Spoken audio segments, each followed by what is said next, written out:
Ar nedēļas ziņu apskatu Tīvok Latgolai Alise Plus studijā Juris Saukāns.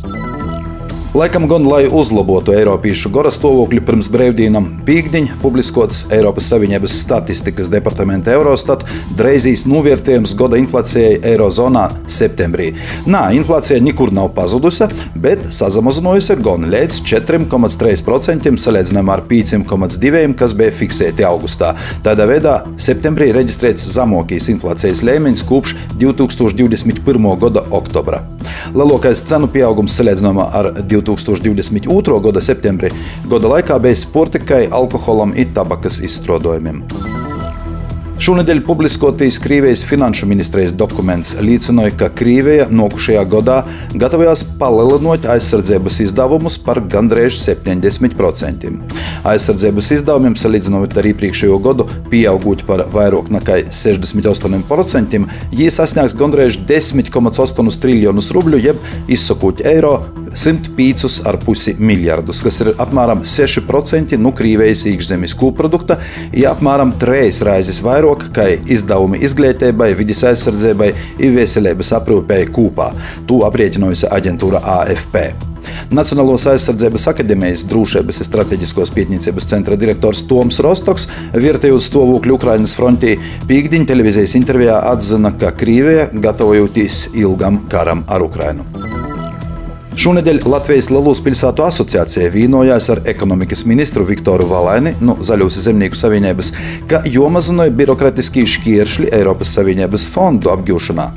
Latvijas Lielūs pilsētu asociācijas biedri uzsvēra, ka reģiona attīstība ir balstīta uz daudz funkcionālu pakalpojumu nodrošināšanu gan no pašvaldību, gan valsts puses, kas ietver ekonomisko attīstību, sociālo nodrošinājumu un iedzīvotāju drošību. Dēļ tam būtiski ir veicinot labāku valsts un pašvaldību sadarbību, lai mazinātu birokratiskos šķēršļus un efektīvi varētu plānot valsts un Eiropas Savienības investīcijas, kā arī reģionu attīstības iespējas. Latvijas Republikas Saeimas Latgoles apakškomisijas deputāti šonedēļ izbraukuma sēdē Riezekņā kopā ar uzņēmējiem sprīda par ekonomisko drošību un ilgtspējīgu attīstību austrumu pīrobežā, un akcentēja straujākas ekonomiskos attīstības veicināšanu pīrobežā, stiprinot pīrobežas cilvēku resursus un paplašinot atbalstu Latgoles speciālajai ekonomiskajai zonai.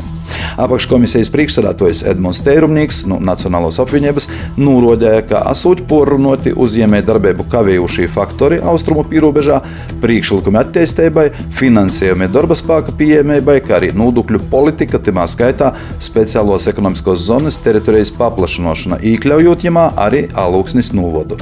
Tāpat pīkdiņ tika apspriests rīcības plāns austrumu pīrobežas ekonomiskajai izaugsmei 2024. un 2026. gadam, kas paredz sevišķus reģionālos politikas atbalsta pasaukumus pīrobežā. Par to informēja Teirumnieks.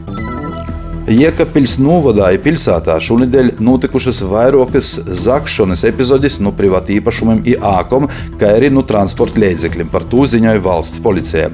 Nozagtas ir dažādas montes, smokšeriešanas pīdarumi, pīpilšana aeru laiva, motorzočs, slēpmašana, krivumgrīzs, velosipedis, ļāpis, zoļis, pļovējs, frēze un tā tālāk. Policija aicināja visus iedzīvotājus pīskatīt ne viņu savu saimniecību, bet pievērst uzmanību arī tam, kas notiek kaimiņos, kā arī ziņot par aizdomīgu personu vai automašīnu pazarodiešanu apkaimē. Studijā bija Juris Saukāns. Par raidījuma Tīvok Latgolai saturu atbiļķis Alise Plus. Projektu finansēja Mediju atbalsta fonds no Latvijas valsts budžeta līdzekļiem.